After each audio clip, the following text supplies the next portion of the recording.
Welcome back to Car Stuff PNW. This is Jesse. We got an kind of a general channel update, but also focused on the Civic. As you can see, it's kind of torn apart. I haven't posted in a while.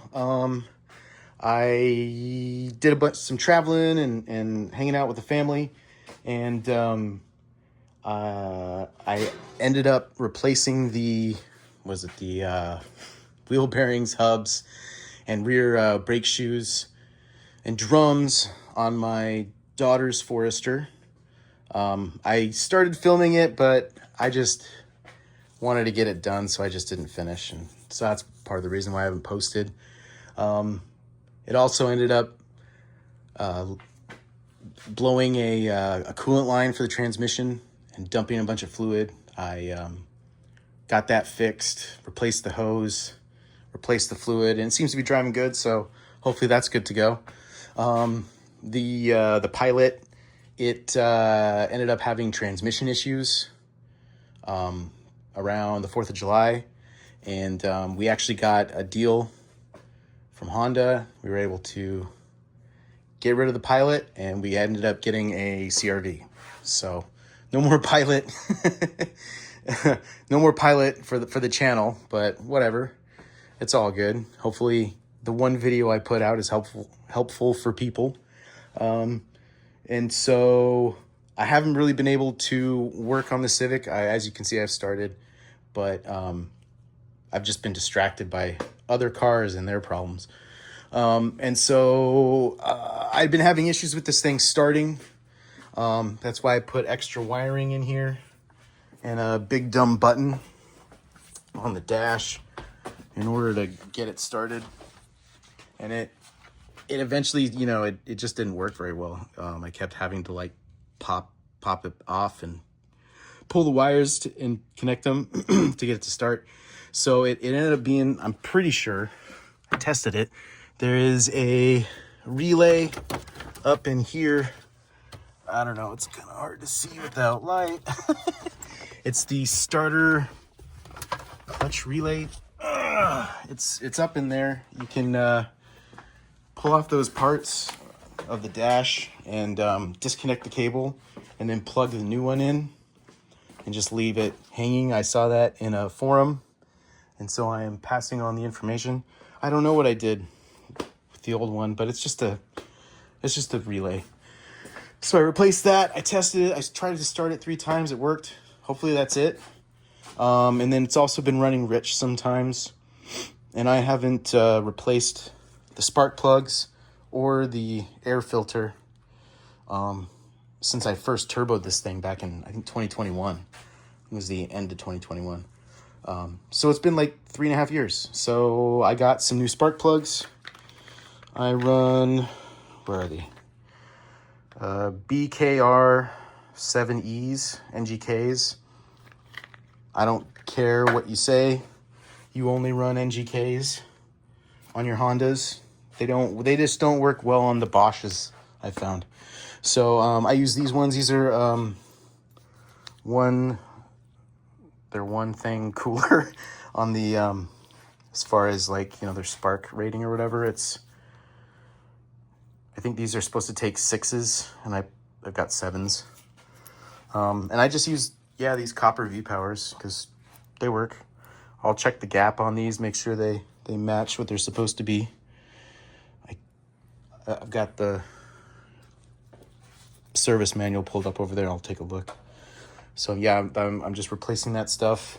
And then I went to Honda and got some new, some more transmission fluid.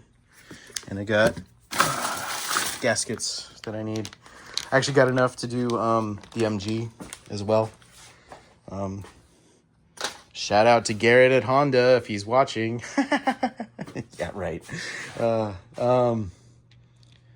So yeah, that's what I've been up to, and that's what I'm working on right now. So let's get this done and get this thing up and running again, because then I can work on the MG some more. Oh boy. Okay, so I've got the fill plug removed. This is a B series engine, So the fill plug is up there, and this is the drain plug. It's a 17 millimeter. Make sure to get a new gasket or washer, and then it will when you have it jacked up like this, it will leak some. But then you want to make sure that you remove the drain or the fill plug first, because if you drain it but this gets messed up and you can't remove it, then you're screwed. At the very least, if you can get this off, you can pump out, and if you can't get this, you can pump the fuel fluid out of there, out of the fill. You know, get as much as you can out of it, and then replenish it. Drive it around for a week, not even, like an hour or two, and then you can do the same thing again, and you get most of the nastiness out. So I already loosened this, so we're gonna do this, and hopefully it doesn't go everywhere. I think I've got enough room.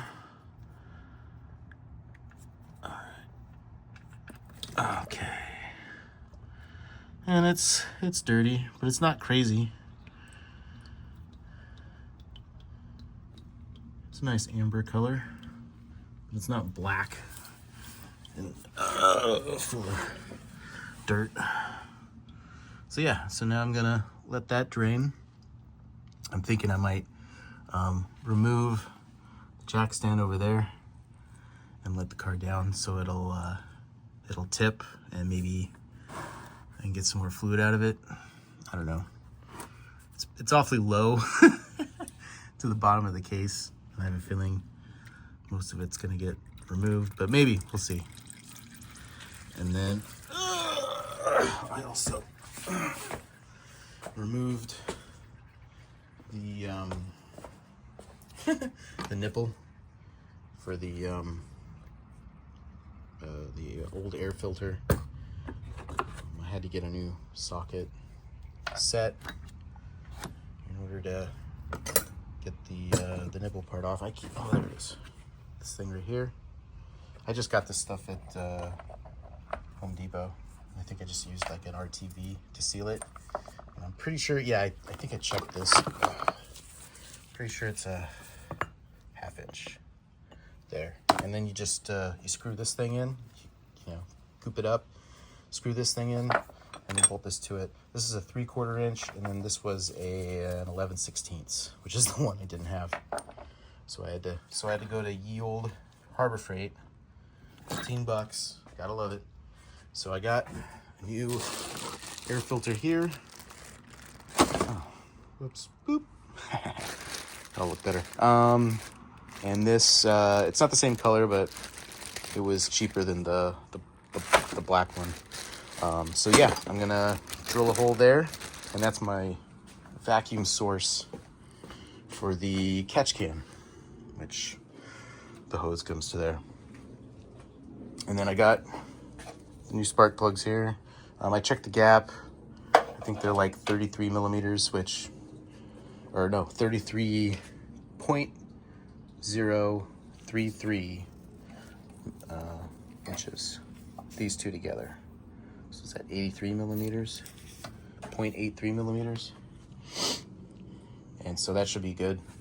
I don't have any anti-seize, so I think I might hold off on putting these on. I don't normally use anti-seize, but I was looking at the service manual. It says put anti-seize on it, so I'm like, oh, okay, I better do that. So yeah, I'm just gonna finish draining the transmission. I'll close it up, and then I think I'm gonna drop it down after putting the bumper back on. Making progress. All right, it's the next day. I did try lowering that side to see if more fluid came out, and it really didn't. It didn't seem to make a difference. So yeah, not necessary. So I finished draining the fluid, and I put the drain plug back in. I decided to.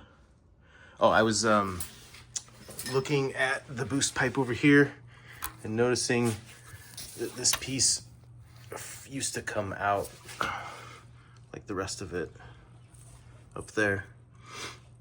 And so I decided to, I bashed it back so that it won't touch anymore.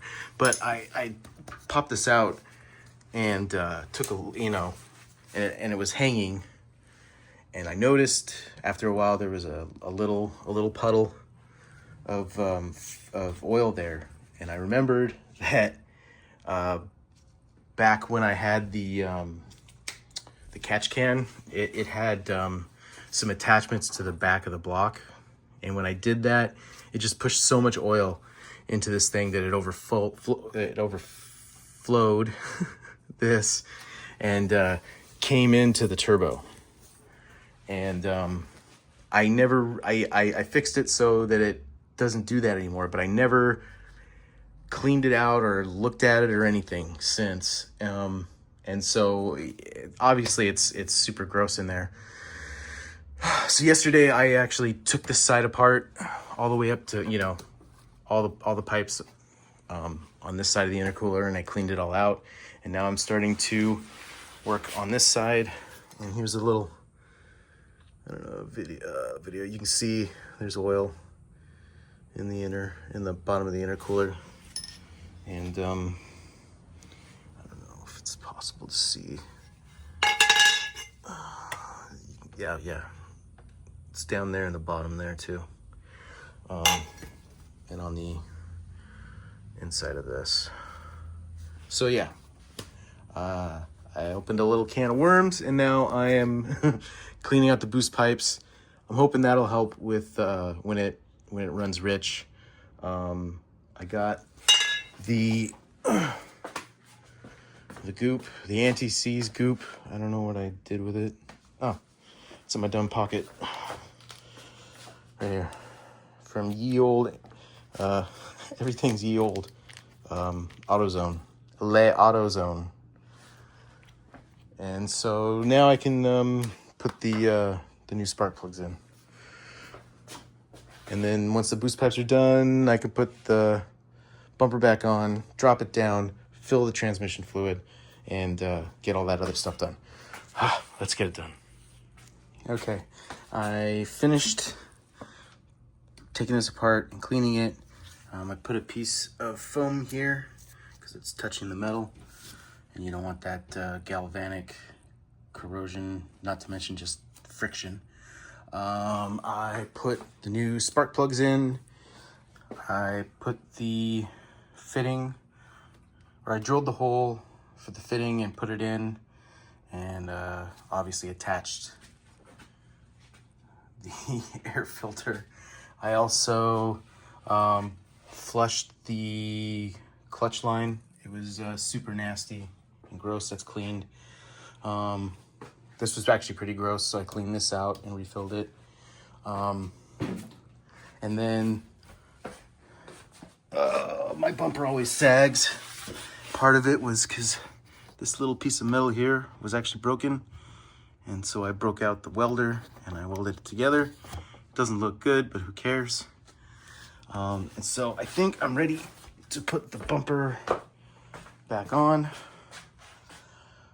I think I've done everything I wanted to do under here. I do have a piece of the foam. There's a piece of white foam that goes here that I've got in the back somewhere.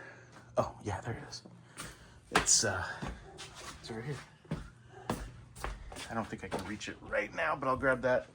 I'll hook it up, push it in, and then install the bumper back on.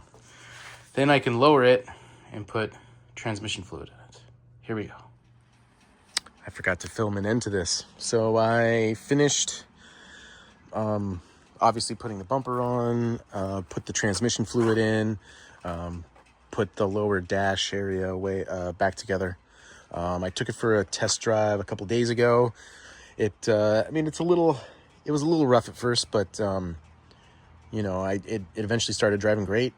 Took it on the highway, put some boost in it, and it felt peppier than it did before. So I think the new spark plugs and air filter helped. I actually just got back from Cars and Coffee with the 1100. So I talked to a few people, and it looks like they're going to check out the channel. So if this is you guys, welcome to the channel. I got my 1100. I got my rough Civic hatchback, and then no more Pilot. There's our CRV. So yeah, that'll do it for this video. Give us a like and a subscribe. We'll see you later.